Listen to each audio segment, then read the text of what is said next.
Pada tahun 2016, seorang ilmuwan bernama Dr. Joe Dispenza melakukan riset internal kepada 117 orang untuk menguji stres level manusia. Yang diukur ada dua, pertama hormon stres, dan yang kedua adalah imun tubuh. Nah, semua orang disuruh melakukan satu hal 3 kali sehari selama 4 hari berturut-turut. Untuk kemudian balik lagi setelah 4 hari dan dites ulang hormon stres sama imun tubuhnya. Dan hasilnya apa? Hormon stresnya turun 16% dan imun tubuhnya naik 50% hanya dalam waktu 4 hari.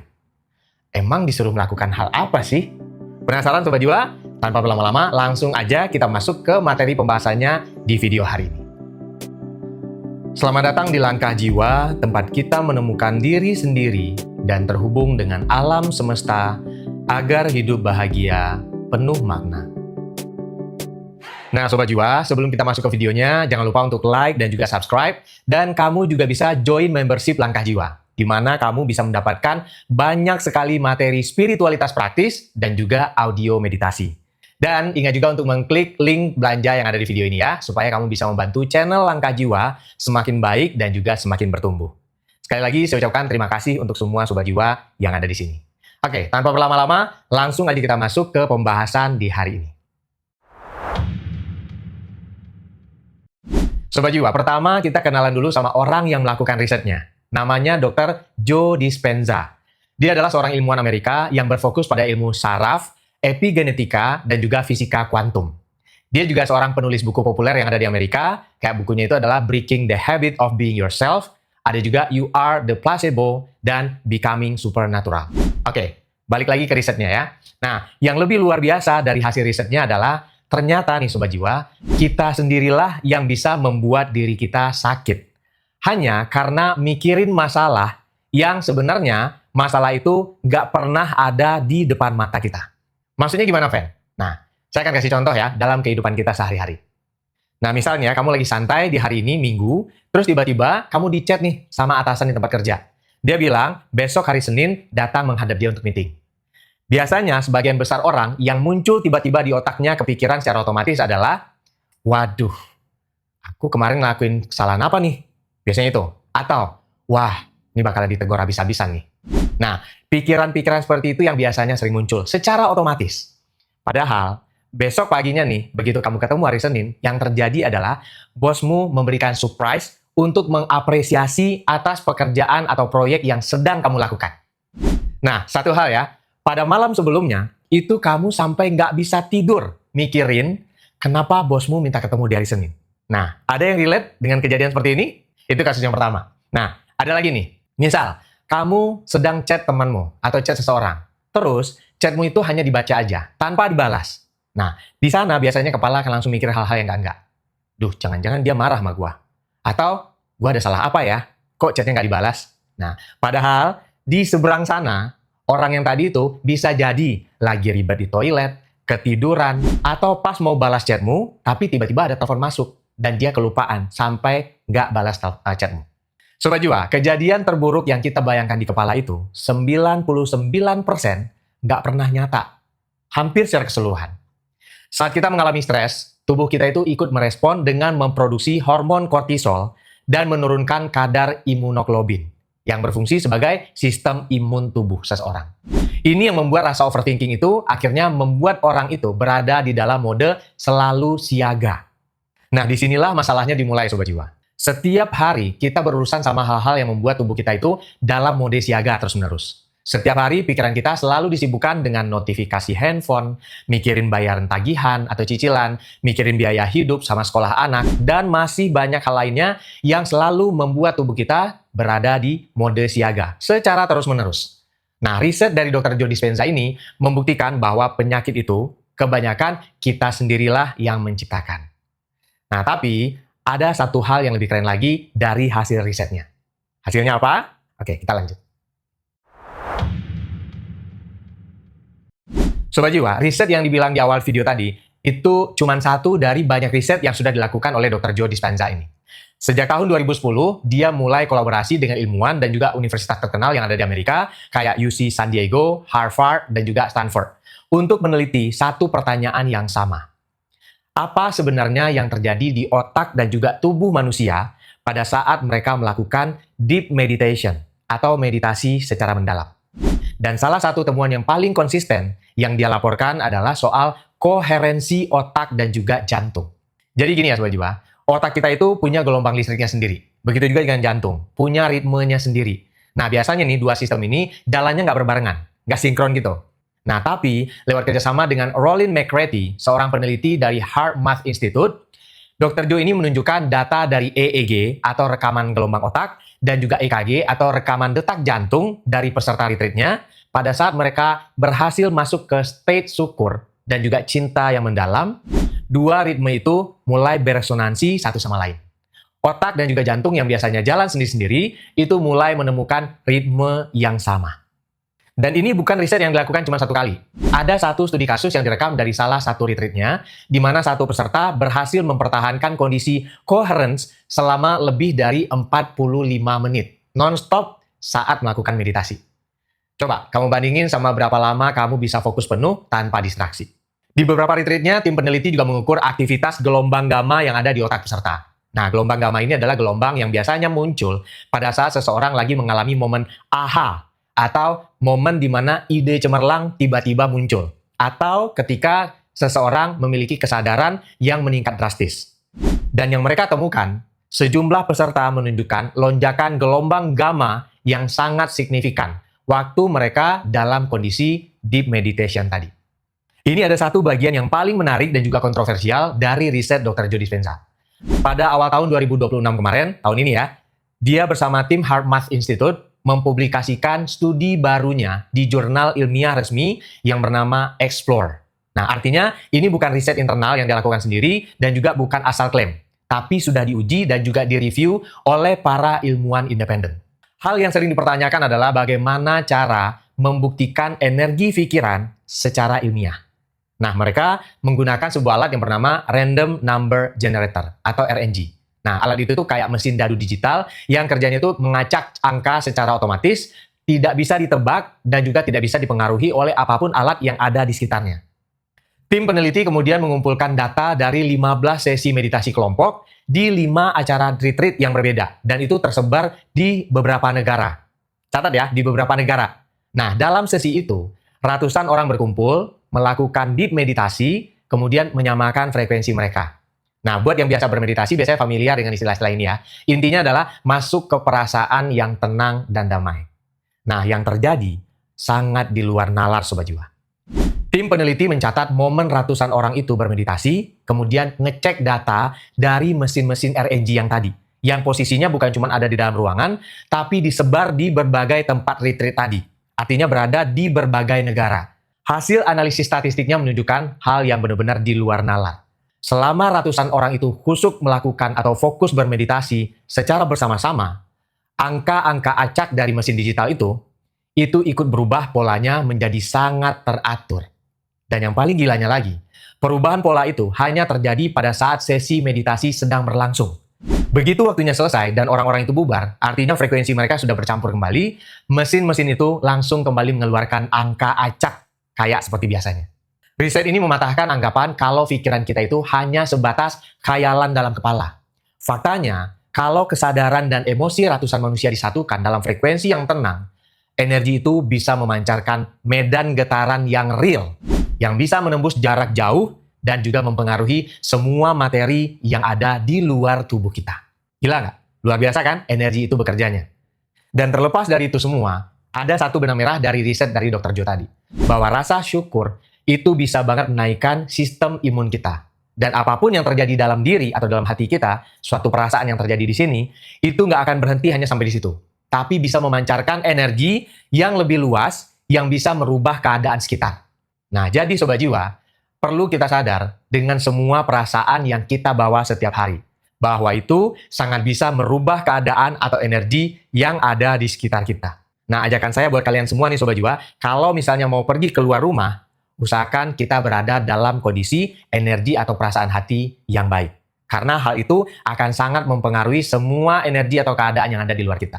Makanya pada saat kita merasa lagi nggak enak, pasti akan banyak di luar itu terjadi hal-hal yang nggak enak untuk datang ke kehidupan kita juga. Jadi perlu hati-hati dengan itu. Oke, lanjut. Nah, sekarang kita masuk ke hasil riset dari Dr. Joe yang bagian nggak enaknya.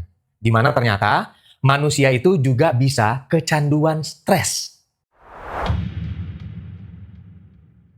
Sobat Jiwa, hormon kortisol yang diproduksi waktu kita stres itu ternyata punya efek yang sama kayak kafein yang ada di kopi ataupun di obat-obat kimia. Ada efek dosis dan candunya. Kalau seseorang hidup bertahun-tahun dalam tekanan, entah itu karena stres kerjaan, karena hubungan yang toksik, atau kekurangan secara finansial, maka sel-sel dalam tubuhnya itu lama-lama terbiasa dan menjadi kecanduan sama hal tersebut. Dan ini sering banget kejadian di hidup kita. Contoh kecilnya aja nih ya.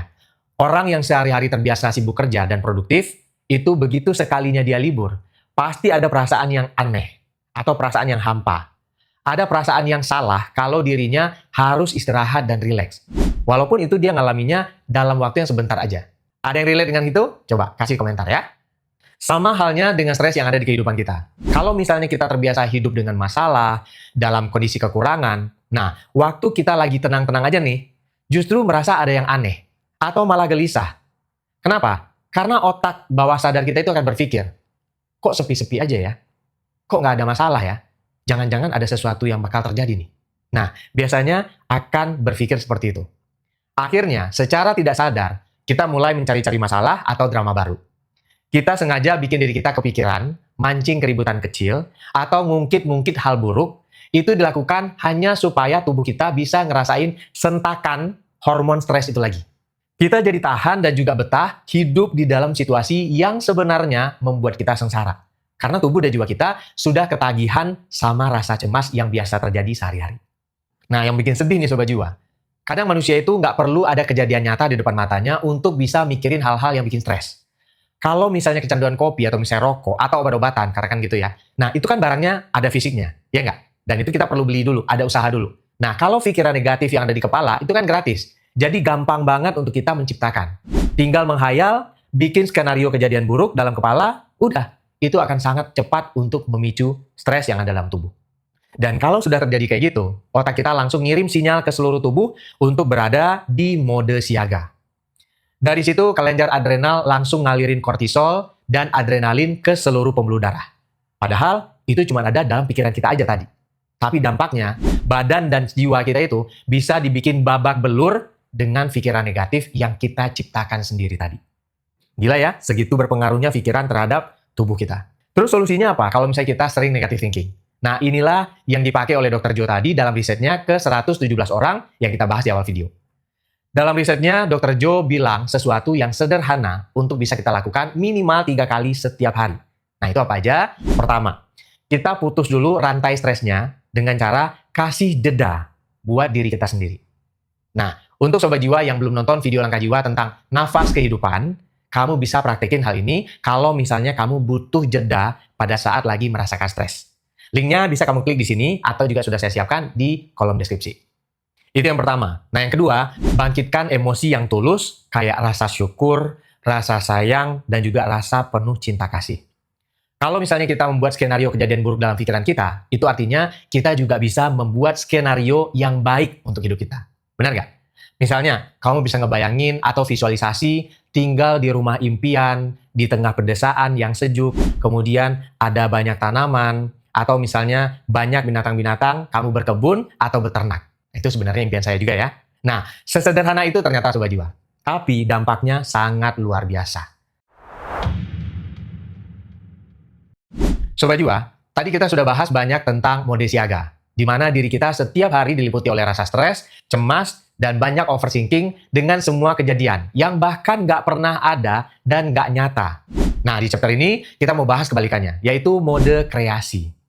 Kalau di mode siaga Sobat Jiwa, fokus kita itu menyempit, dan itu berpengaruh dengan tubuh kita, dengan lingkungan, dengan materi, dan juga dengan waktu kita. Orang yang berada dalam mode siaga biasanya akan bilang, badanku capek banget nih, kepalaku pusing mikirin hal ini. Nah, familiar kan dengan kata-kata itu? Hati-hati makanya Sobat Jiwa. Nah, kalau soal uang, biasanya akan bilang, aduh uangku tinggal segini, kira-kira minggu depan gimana ya nasibku? Cukup nggak ya? Itu kalau dari sisi uang. Terus kalau masalah waktu, biasanya selalu sibuk dan merasa bahwa penderitaan yang terjadi di dalam hidupnya itu nggak pernah berakhir. Karena stres terus, akhirnya gelombang otak sama jantung menjadi tidak seirama. Dan vibrasi yang dipancarkan berasa sangat kacau sehingga membuat energi kita sering bocor. Nah, kalau di mode kreasi, ini adalah mode pencerahan spiritual. Fokus kita di mode ini menjadi lebih meluas, kita jadi lebih sayang dan terkoneksi ke seluruh tubuh kita. Terus melihat uang itu sebagai salah satu bentuk rezeki yang sifatnya dinamis dan selalu berubah-ubah. Bisa dalam kondisi lagi banyak banget, atau bisa juga lagi nunggu antrian untuk bisa datang ke kehidupan kita. Kita masuk ke fase kejernihan, di mana masa lalu dan masa depan itu memudar. Yang ada hanya masa sekarang. Detik ini, hari ini, hidup saat ini. Momen saat ini. Begitu kita melepaskan stres, maka gelombang otak dan detak jantung melambat menjadi seirama. Saat otak dan juga hati kita sinkron, itu akan menciptakan vibrasi yang positif yang sangat kuat di sekitar tubuh kita. Sehingga itu akan menarik banyak hal positif untuk datang ke kehidupan kita juga.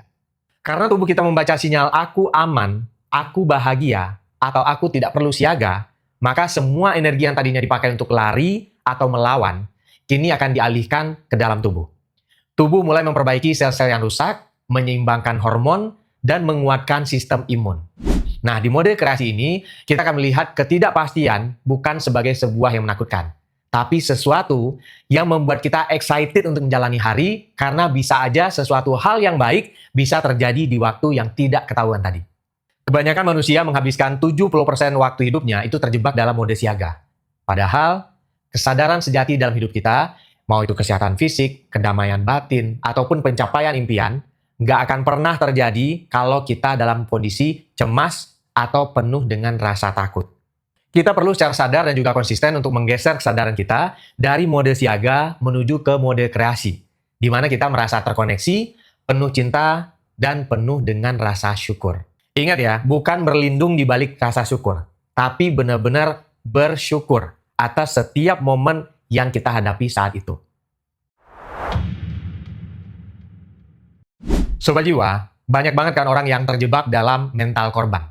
Kita menyalahkan banyak hal dalam hidup. Menyalahkan orang tua, lingkungan yang toksik, atau trauma masa lalu atas semua kejadian yang kita hadapi. Padahal sebenarnya kalau ditarik benang merahnya, kunci kendali itu ada dalam diri kita sendiri.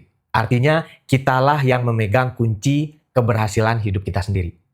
Kamu, saya, dan semua orang itu punya 100% tanggung jawab terhadap dirinya sendiri. Kesadaran sejati nggak akan pernah lahir dari kepanikan atau usaha keras untuk melawan keadaan secara brutal. Perubahan yang baik itu baru akan dimulai ketika kita berani untuk mengambil jeda. Berhenti sejenak dari kebisingan dunia. Menenangkan hati dengan merendahkan pikiran dan masuk ke dalam ruang hening yang ada di dalam batin kita. Nah, ini ada satu hal yang menarik nih Sobat Jiwa. Saya mengingatkan diri saya pribadi dan juga untuk kalian semua ya. Kalau misalnya kalian mau ngelamun, tolong ya, biasakan ngelamun hal yang indah-indah. Jangan melamun yang membuat pikiran stres dan juga bikin hati kita panas. Itu tolong digarisbawahi ya. Mulai sekarang, cobalah hidup dengan lebih tenang, karena yang namanya hidup, semuanya pasti selalu akan ada masalah. Yang penting adalah kita bisa selalu memperbesar kapasitas diri, supaya setiap masalah yang muncul bukannya jadi penghambat, tapi malah menjadi pembelajaran hidup yang berharga.